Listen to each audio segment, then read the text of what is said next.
दोस्तों, अगर आप फ्राइडे के दिन कोई कॉल पुट फ्यूचर्स को बीटीएसटी के तौर पर होल्ड किए हो ना, तो प्लीज 2-3 मिनट दे दीजिएगा। मैं आपका सारा डाउट्स क्लियर कर दूंगा कि मंडे के दिन गैप अप होगा या gap down, Nifty bank Nifty Sensex जैसे इंडेक्सेस में। अब देखो, मैं आपको सिंपल बताऊंगा, कोई ज्यादा इधर उधर की बातें नहीं। आपको ना क्या करना है, सबसे पहले ग्लोबल मार्केट को देखना है। फ्राइडे नाइट में इक्विटी मार्केट अमेरिका का किस तरह से काम किया, क्योंकि कॉमन चीज है, नोट कर लेना। हमारा जो इक्विटी मार्केट है, खास करके इंडेक्स निफ्टी बैंक निफ्टी, इस ये जो है गैप अप या गैप डाउन होगा, ये अमेरिकन इक्विटी मार्केट से इंडिकेशन लेता है। उसी के अकॉर्डिंग इंडिकेशन लेकर के गिफ्ट निफ्टी में काम होता है। मैं आपको बहुत बार ये लॉजिक बता चुका हूं। अब देखो, अमेरिकन मार्केट में फ्राइडे नाइट को किस तरह से कामकाज किया। 3 इंपॉर्टेंट इंडेक्स है, एसएनपी, डाउ जोन्स, नैस्डैक। तीनों इंडेक्स को आप ट्रेडिंग व्यू के चार्ट पर देख सकते हो, या फिर ग्लोबल मार्केट में डायरेक्ट आप गूगल पे देख सकते हो। मैंने सामने लगा रखा है, मैंने तीनों चार्ट को अच्छे से ऑब्जर्वेशन किया, फिर मैं आपको बता रहा हूं। आपके पास कॉल या पुट जो भी है, ध्यान से सुनिएगा, काफी इंटरेस्टिंग नॉलेज मैं आपको दे दूंगा मंडे के लिए। अब देखो, अमेरिकन इक्विटी मार्केट में काफी अच्छी इक्विटी जो तेजी है, वो तेजी थी फ्राइडे के नाइट को।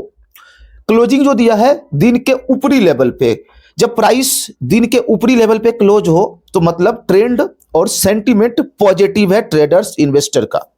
तो अमेरिकन इक्विटी मार्केट में ट्रेडर इन्वेस्टर का जो सेंटीमेंट है वो पॉजिटिव है। इसका मतलब क्या है कि हमारे लिए पॉजिटिविटी है एफआईज के तरफ से। अब देखो, गिफ्ट निफ्टी को मैंने देखा। गिफ्ट निफ्टी अभी फिलहाल सैटरडे 8 बजे शाम तक लगभग 165 पॉइंट की तेजी में है और अच्छे हायर लेवल पे है। मतलब ये नहीं कि ऊपर से नीचे आकर ट्रेड कर रहा है, नहीं, एकदम से अपने हायर लेवल पे है। अब इसी तरह अगर मंडे सुबह गिफ्ट निफ्टी में अच्छी तेजी हुई तो गैप अप ओपन होने का चांसेस है।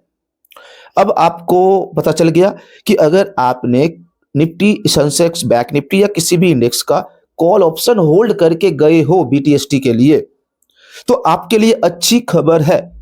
पर अगर आप पुट होल्ड करके गए हो तो आपके लिए क्या स्ट्रेटजी है, क्या इंडिकेशन है डेटा एफआईज का, वो मैं बताता हूं। देखो, एफआईज कैश मार्केट में लगभग 1000 करोड़ के अंडर सेल करके गया है, लेकिन लगभग 700 करोड़ का इंडेक्स फ्यूचर को बाय किया, यानी निफ्टी बैंक निफ्टी जैसे इंडेक्स के फ्यूचर्स को बाय करके गया है। ओके, अब देखो, स्टॉक के फ्यूचर में 5000 से ज्यादा बाय किया है, यानी एफआईज वाले फ्यूचर्स में अभी भी पॉजिटिव है, धीरे धीरे खरीद रहा है, लेकिन कैश मार्केट में बेच रहा है। अब इसका क्या असर पड़ेगा, मंडे को गैप अप तो होगा। अभी जो क्लोजिंग दिया है निफ्टी, आप लेवल को नोट कर लेना, 25,575 के आसपास। अब देखो, अगर गैप अप होता है निफ्टी तो 25,625, 30, 35 के आसपास। तो हमारा फ्राइडे का जो ट्रेडिंग लेवल था 25,665 का, ठीक है, दो बार गया वहां पे, तो हमारे लिए वो एक लेवल इंपॉर्टेंट लेवल हो जाता है। वैसे भी अगर आप ऑप्शन चेन का डेटा को एनालिसिस करते हो तो 25,700 के ऊपर अच्छा खासा कॉल राइटिंग हो रखा है ऑप्शन चेन निफ्टी के साइड में, ठीक है। तो इसका मतलब क्या है कि हमें प्राइस एक्शन 25,665 और ऑप्शन चेन 25,700 एक रेजिस्टेंस दिखा रहा है। तो हमारे लिए ऊपर के लेवल में 25,665 700 का जो लेवल है वो काफी क्रूशियल रेंज हो सकता है पहले गैप अप के बाद।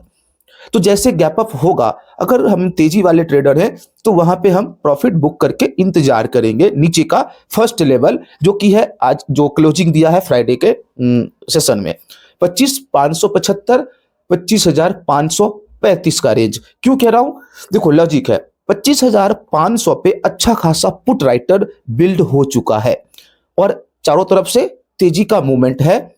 तो अगर गैप अप होता है और एक प्रॉफिट बुकिंग आती है, जो कि आना ही आना है, तो निफ्टी कहीं ना कहीं 25,600 के नीचे आता है, तो हमारे लिए एक अच्छा रेंज 25,575 या 65 रख लो, 535 के रेंज में बायर्स के एक्टिव होने का लेवल है।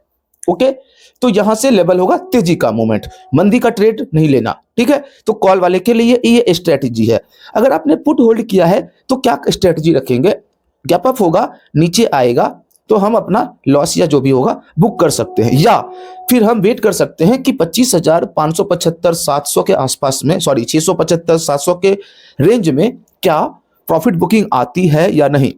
एसएल आप लगा के रख सकते हैं 25,735 के ऊपर का, जो मतलब लेवल के अकॉर्डिंग लग रहा है, क्योंकि 25,735 के ऊपर अगर टिक गया निफ्टी कल तो एक अच्छी शॉर्ट कवरिंग आ सकती है, क्योंकि मंथली एक्सपायरी बहुत नजदीक है।